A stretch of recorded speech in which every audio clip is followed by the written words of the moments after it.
오늘은 본문의 말씀을 가지고 이단 파헤치기라는 제목으로 함께 말씀을 나누기를 원합니다. 작년 연말 12월에 저희 요하부에서 있었던 일입니다. 저는 요하부를 담당하는 목사입니다. 아시다시피 킹덤 스토리 12월의 내용은 사도신경을 중심으로 말씀을 우리가 살펴보지 않았습니까? 성부 하나님, 성자 예수님, 성령 하나님, 삼위 하나님에 대해서 살펴보았는데요. 예수님에 관한 부분을 말씀을 전할 때였습니다. 갑자기 제가 말씀을 전하는데 아이가 질문을 했습니다. 설교 시간에. 어떻게 예수님은 사람인데 어떻게 하늘로 올라갈 수 있어요? 저는 굉장히 당황스러웠습니다. 아마 요하부 한 8년, 9년 정도 제가 설교를 했었는데 처음으로 설교 시간에 그런 질문을 아기에게서 받았습니다. 선생님한테 물어봐 이렇게 제가 대답했었는데요. 아이들도 하나님의 말씀을 듣고 읽을 때 궁금한 부분이 있는 거죠. 우리가 하나님의 말씀을 듣고 또 성경을 읽을 때 그렇게 궁금한 부분이 있을 때 그냥 넘어가면 안 되고 질문해 봐야 하는 거죠. 나보다 더 잘 아는 선생님에게 또 우리 목회자들에게, 목사들에게 물어보시면 되는 겁니다. 예수님은 완전한 사람이시기 때문에 우리하고 같은 사람이지만 또 우리와 다른, 그리고 예수님은 완전한 하나님이시기 때문에 사실은 얼마든지 하늘로 올라가실 수 있는 거죠. 예배 설교 시간이기 때문에 제가 자세하게 설명을 드릴 수는 없었습니다만 우리는 그런 질문을 가지고 말씀을 대해야 하는 거죠. 오늘 설교의 제목이 이단 파헤치기이지 않습니까? 며칠 전에 이단을 연구하고 있는 현대 종교의 탁지원 소장님이 오셔서 3시간에 걸쳐서 이단에 관한 강의를 해주셨는데요. 우리가 잘 알다시피 이단은 종교적인 용어입니다. 달을 이자 끝단자라고 이야기하는, 그래서 처음은 비슷하지만 처음은 똑같은 것 같지만 마지막에 가보면 다르다라는 거죠. 그게 이단이다, 그렇게 말씀을 하셨습니다. 또 하나는요, 달을 이자에 그리고 곧을 단자라고 이야기합니다. 옳지 않은 종교, 그게 이단이다라고 또 말씀을 해주시더라고요. 같은 기독교이지만 같이 예수님을 고백하기도 하지만 그러나 그의 삶의 모습이, 그들의 삶의 모습이 옳지 않는 방향으로 나아가는 자들의 공동체, 이단인 것이죠. 우리는 흔히 또 사이비하고 헷갈려 하기도 합니다. 종교를 가장해서 사회에 해악을 끼치는 그런 집단, 그런 범죄 조직을 우리는 사이비라고 이야기합니다. 베드로후서를 통해서 우리는 오늘날 이 시대에도 하나님의 말씀을 따라 살지 않고 끝이 다르고 또 하나님의 진리에 벗어난 사람들의 행태를 발견할 수 있습니다. 베드로 사도가 성도들을 향하여 쓴 편지가 베드로 전후서지 않습니까? 수신자들을 향해서 베드로가 강조하는 것은 크게 두 가지입니다. 하나는 예수님이 누구이신지, 예수 그가 누구인지에 대한 설명을 편지를 통해서 밝혀야 합니다. 아마도 이 베드로 전후서를 받는 성도들의 형편이 쉽지 않았던 형편이었던 것 같습니다. 특별히 예수님에 대한 믿음에 굉장히 흔들려 하고 있던 그런 상황이었던 것 같습니다. 그래서 예수는 그리스도 주시오, 하나님의 아들이시다, 예수는 우리를 구원할 구세주이시다 라는 사실을 분명하게 편지를 통해서 베드로 사도가 선포하고 있습니다. 또 다른 하나는요, 심판에 관한 메시지를 아주 강조하고 있습니다. 예수님께서는 반드시 다시 오시고 다시 오셔서 심판한다라는 사실을 강조합니다. 왜냐하면 이 편지를 받는 성도들이 예수님의 재림에 대해서 헷갈려하고 또 마지막 날 심판이 있다는 것에 대해서 혼돈하고 있었기 때문입니다. 그래서 예수님은 재림하지 않고 또 예수님은 심판하지 않는다, 심판이 없다라고 전하는 그런 거짓 교사들의 메시지 때문에 그만 혼란스러워 했습니다. 심판은 갑자기 찾아오게 될 것이고 모든 이들에게 심판이 있을 것이고 특별히 하나님의 말씀에 불순종하는 자들에게는 반드시 하나님의 심판, 저주의 심판, 불의 심판이 있다라고 경고하고 있습니다.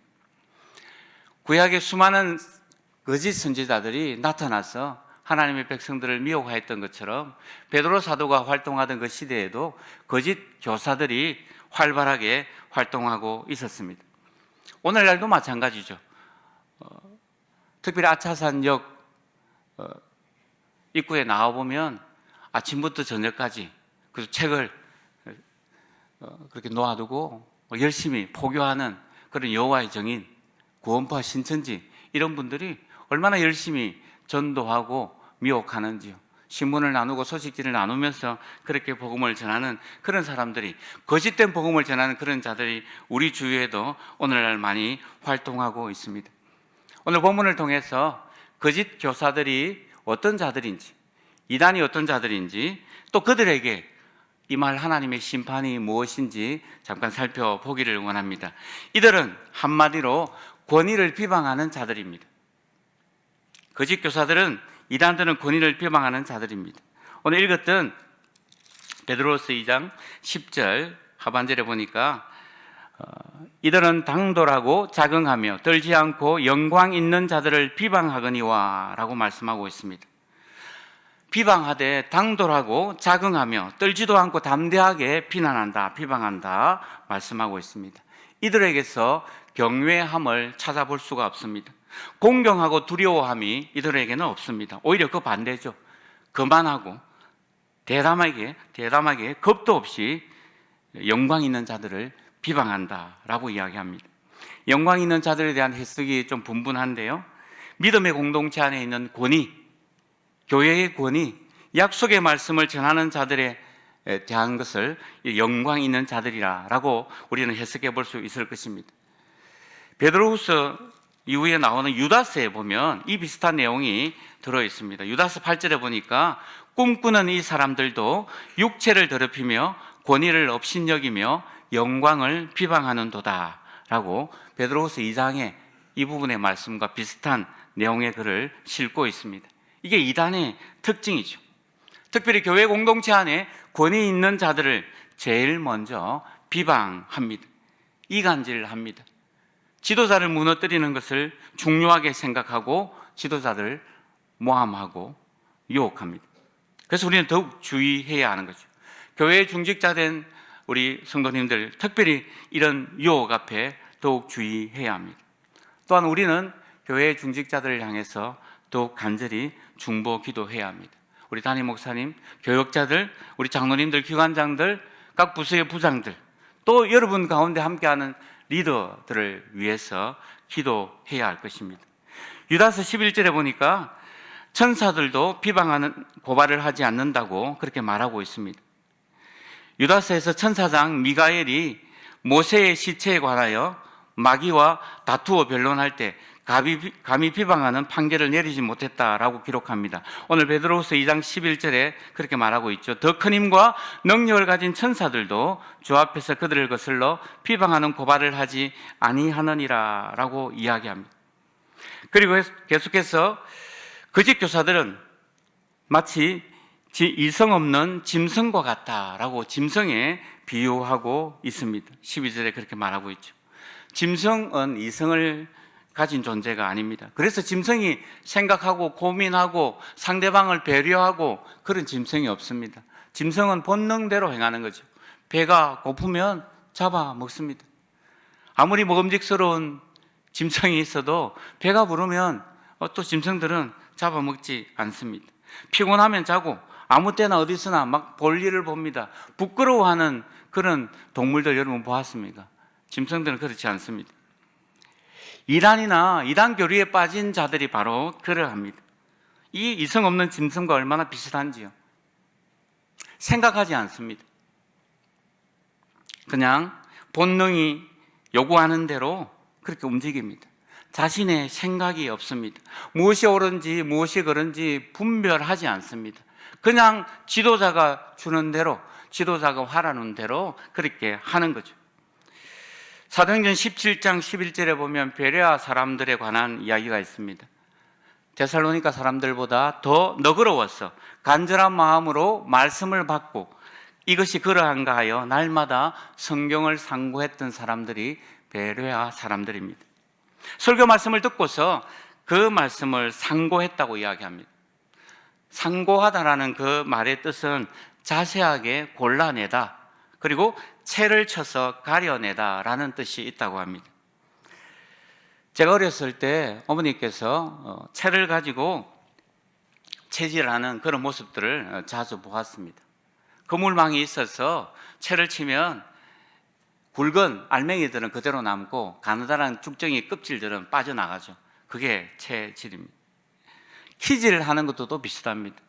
얼마나 손목에 스냅을 잘 줘서 이렇게 키질을 하면 알곡은 안으로 모이고 쭉정이는 바람에 날려 바깥으로 떨어지죠.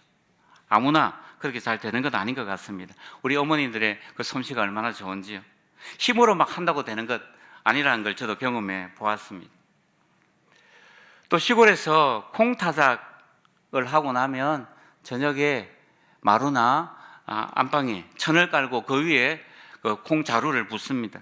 자루에 들어있는 콩에는 콩만 있는 것이 아니라 쭉정이와 다른 것들이 막 섞여 있기 때문에 그것을 가려내는 거죠. 그래서 바닥에 펼쳐놓고 하나하나 콩 아닌 다른 것들, 조그만 돌 조각들, 그리고 썩은 콩들 이런 것을 다 일일이 골라내는 그런 일들을 합니다. 집중하지 않으면 튼실한 콩을 골라내서 버릴 수도 있습니다. 그래서 집중해서 하나하나 가려내고 골라내는 거죠. 마치 이런 것처럼 베레아 성도들은 하나님의 말씀을 듣고 난 뒤에 그냥 아멘, 좋아요, 믿습니다, 그렇게 끝낸 것이 아니라는 거죠. 말씀을 듣고 열심히 성경을 펼쳐서 읽고 그 말씀의 뜻과 의미를 살펴서 마음에 새겼다라고 하는 것이죠. 사랑하는 성도 여러분, 우리가 하나님의 말씀을 들을 때 그러했으면 좋겠습니다. 특별히 짐승 가운데 양들은 시력이 좋지 않아서 한 1, 2m 앞 정도밖에 보이지 않는다고 합니다. 그래서 양들은 주로 어떻게 움직이냐면 앞서가는 양을 따라가는 거죠. 양의 꽁무니만 보고 따라갑니다. 그게 양들입니다. 이 앞에 있는, 맨 앞에 있는 양이 엉뚱한 곳으로 가면 다른 양들도 다 그 양을 따라서 엉뚱한 곳으로 가게 됩니다. 그래도 감사한 것은 하나님께서 양들에게는 좋은 청각을 주셨습니다. 그래서 양은 소리를 잘 듣는답니다. 자신의 목자의 음성을 잘 구별하고 그 목자의 음성을 따라서 그렇게 따라가는 거죠. 목자가 인도하는 대로, 옳은 대로 따라가는 겁니다. 우리는 다 양 같은 존재라고 성경은 말합니다. 그래서 때론 그릇 행하기도 합니다. 그럴 때일수록 우리는 우리의 마음과 우리의 본능을 따라 움직이는 것 아니라 우리의 목자 대신 주님의 음성에 귀를 기울여야 합니다. 하나님의 말씀을 분별하고 그 하나님의 말씀을 따라 우리가 쫓아가는 그런 하나님의 착한 어린 양 우리가 되기를 소원합니다. 이단에 빠진 사람들의 특징이 있습니다. 덮어두고 믿는 것입니다. 하나님의 말씀 성경은 펼쳐서 읽으라고 이야기하는데 이단에 빠진 사람들은 덮어두고 그냥 따릅니다. 사랑하는 성도 여러분, 성경은 펼쳐서 읽어야 하는 것입니다. 그냥 생각하지 않고 교주나 지도자의 말을 따라가는 그런 덮어두고 따르는 자가 아니라 우리는 하나님의 말씀을 펼쳐서 읽어야 하는 자들입니다. 한때 저희 공동체 안에서 이런 말이 유행했습니다. 저는 SFC 간사로 섬기고 있는데요, 뜨거운 가슴, 텅 빈 머리, 이런 말이 유행했습니다. 특별히 수양회를 할 때 이런 말을 자주 썼습니다. 준비원으로 섬기는 자들에게 그런 요구를 했죠. 생각 많이 하지 마라. 앞선 리더가 또 간사가 시키면 그냥 시키는 대로 생각하지 말고 그냥 따라 순종해라. 그런 의미로 그런 말들을 많이 했습니다. 진행부로, 치사부로, 그렇게 시설부로 자기 부서에서 섬길 때 이런 말이 어느 정도 필요하기도 합니다. 생각이 많아지면 다양한 의견이 자꾸 나와서 일이 진척이 안 되거든요. 그래서 또 그런 자세가 필요할지도 모르겠습니다. 하지만 하나님의 말씀을 듣는 것은 달라요. 가르침을 대할 때는 달라야 합니다. 생각하고 찾아보고 또 물어보고 공부하면서 그 의미를 살펴야 하는 것입니다. 이단의 특징 중에 또 한 가지는요, 탐욕에 빠진 자들이 이단 거짓 교사의 특징입니다. 13절의 말씀을 보십시오. 거짓 교사들은요, 대낮에 흥청망청 먹고 마시는 것을 낙으로 삼는 자들이라고 이야기합니다. 이들은 불의의 값으로 삶을 즐깁니다. 욕망에 사로잡혀서 본능에 충실하게 살아가는 모습이 바로 이단에 빠진, 탐욕에 빠진 자들의 모습입니다. 데살로니가 3장에서는 바울이 사역을 하면서 그렇게 고백합니다. 나는 누구에게서든지 음식을 공짜로 먹은 적이 없다. 다른 사람들에게 폐를 끼치지 않기 위해서 나는 열심히 수고하고 주야로 일하면서 사역했노라 라고 기록하고 있습니다. 그렇습니다. 성실하게 일하는 것은 하나님의 자녀, 예수 그리스도의 제자된 우리의 자세이고 모습입니다. 6월절에 예수님께서 예루살렘에 방문하셔서 베데스다 연못가에 있는 38년 된 병자를 고쳤던 일이 있습니다. 그날이 안식일이었습니다. 그래서 유대인들이 안식일에 일을 한다고 예수님을 비방하고 박해하기 시작했습니다. 그때 예수님이 하신 말씀, 내 아버지께서 이제까지 일하시니 나도 일한다 라고 말씀하셨습니다. 열심히 주어진 일에, 자기에게 맡겨진 일에 최선을 다하여 성실하게 일하는 것, 그게 바른 성도의 자세입니다. 하지만 이단에 빠진, 특별히 이단의 교리를 따르는 그 교주와 리더들은 탐욕에 빠져 있다라고 이야기합니다. 14절에도 이들은 가늠할 상대를 찾고 죄 짓기를 그치지 않는다라고 이야기합니다. 자기만 죄를 짓는 것에 그치는 것이 아니라 굳세지 못한 영혼들을 유혹해서 함께 죄의 자리로, 죄의 구렁텅이로 몰아넣습니다. 자기의 배만 채우는 탐욕에 빠져있는, 탐욕이 가득한 자가 바로 이 이단들의 특징입니다. 이들은 호시탐탐 기회를 노립니다. 온갖 불법을 동원해서라도 성도를 넘어뜨리려고, 파멸시키려고 합니다. 그래서 이런 말이 있죠. 예수님은 구름 타고 오시지만 마귀는 틈을 타고 온다. 들어보셨습니까? 틈을 조심해야 합니다. 우리 모두 다 이 땅 사는 동안에 저마다 나름대로 약점이 있지 않습니까? 그게 틈이죠. 내 삶의 빈틈이 어디인지 우리는 찾아봐야 합니다. 내 삶 속에 견고하지 못하고 연약한 부분이 무엇인지 우리는 그 부분을 찾아서 메꿔야 합니다. 우리 교회의 연약한 틈이 무엇인지 우리 그것을 두고 하나님 앞에 기도해야 합니다. 이 틈을 메꿔 주시도록, 이 연약한 부분을 주님이 하시기에 도와주시도록 기도해야 합니다. 방송 매체가 요즘 특별히 거짓 이단들의 행태를 고발하고 있습니다. 교주들의 비리와 비상식적인 그런 행각을 드러내고 있습니다. 대부분의 탐욕에 사로잡혀 있는 모습입니다. 돈과 권력과 성적인 문제에서 벗어나지 못하는 이단들의 모습을 우리는 발견합니다.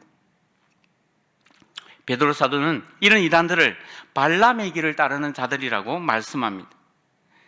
민수기 22장에 이 발람 사건이 나옵니다. 모압의 왕 발락이 이스라엘 백성들을 저주하도록 이 발람 선지자에게 신하를 보내어서 그렇게 이스라엘 백성들을 저주하면 내가 큰 상을 내리겠다고 그렇게 유혹합니다.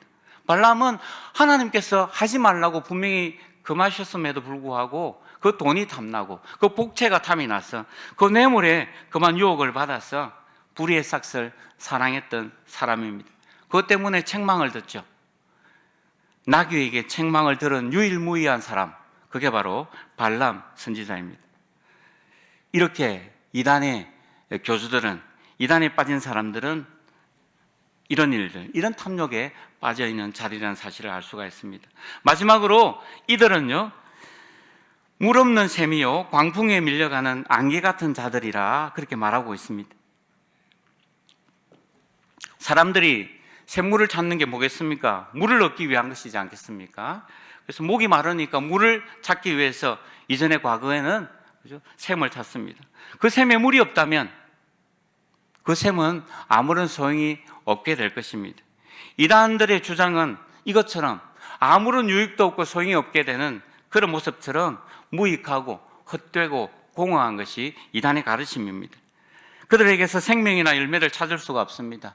오히려 영적인 갈증은 더 강해지게 될 것입니다. 거짓 교사의 가르침은 마치 안개와 같습니다. 잠깐의 만족을 줄 수 있을지 모르겠지만 바람이 불면 안개가 사라져 버리는 것처럼 참된 안식과 만족을 누릴 수가 없습니다. 그들의 가르침은 정욕의 노예가 되게 만들 뿐이고, 그리고 그런 자들에게 예비된 것은 하나님의 심판뿐이라는 사실을 오늘 베드로 사도는 분명하게 이야기하고 있습니다. 그래서 20절과 21절에 이렇게 말하고 있습니다. 구주 예수 그리스도를 알므로 세상의 더러움을 피한 후에, 21절에 의의 도를 안 후에 라고 말씀을 시작합니다. 이 부분이 참 쉽지 않은 부분인데요, 이들은 진리를 알게 되었고 또 예수 그리스도의 피로 말미암아 값으로 그 산 존재가 되었는데, 마치 이스라엘 백성들처럼 출애굽한 백성들, 애굽에서 건진받은 그 백성들이 약속의 땅 가나안에 들어간 것과 마찬가지라는 것입니다. 그런데 이들이 의를 알고 그리스도를 알고 그렇게 은혜를 입었음에도 불구하고 그만 다시 더러움에 얽매이고 탐욕에 지고 음란에 지고 육체의 정욕에 지게 되었다라고 이야기합니다. 이들은 하나님께로부터 받은 거룩한 명령을 저버립니다. 이단의 특징이라는 거죠. 누구든지 그리스도 안에 있으면 새로운 피조물이라 이전 것은 지나갔으니 보라 새 것이 된다고 그렇게 말씀하셨음에도 불구하고 이들은 다시 옛사람으로 돌아가 버린 자들입니다. 배교이죠. 이단의 특징입니다.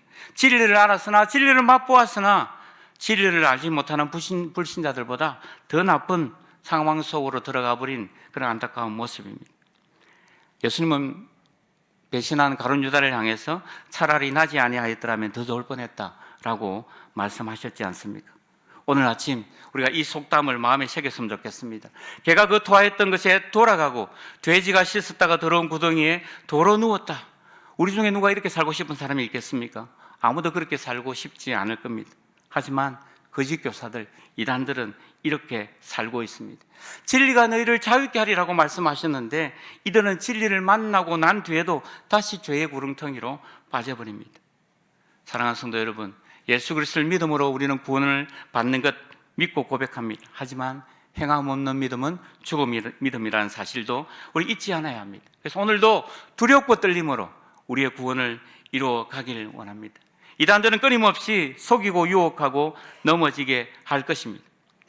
참된 진리, 참된 복음에 붙잡혀 있는 자들은 그 유혹 앞에 넘어가지 않고 바르게 살아갈 수 있을 것입니다. 오늘도 참된 복음 붙잡고 진리 가운데 살아갈 수 있는 우리가 되게 해달라고 기도하며 주님 앞에 나아가는 우리 성도님들이 다 되시기를 바랍니다.